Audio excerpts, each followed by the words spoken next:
জাতীয় পতাকা নিয়ে সর্বোচ্চ সংখ্যক প্যারাট্রুপিংয়ের জন্য আবারও গিনেস বুক অফ ওয়ার্ল্ড রেকর্ডসে নাম লিখল বাংলাদেশ।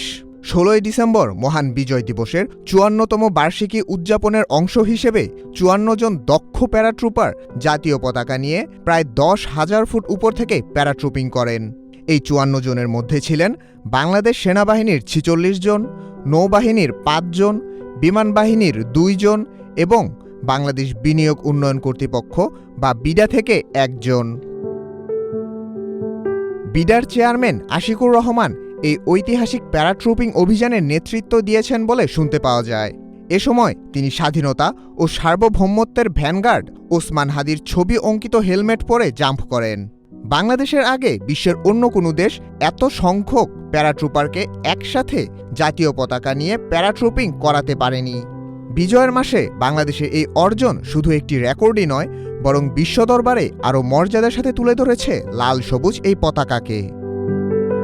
ইয়াকুব আলী মোল্লা, নাগরিক প্রতিদিন।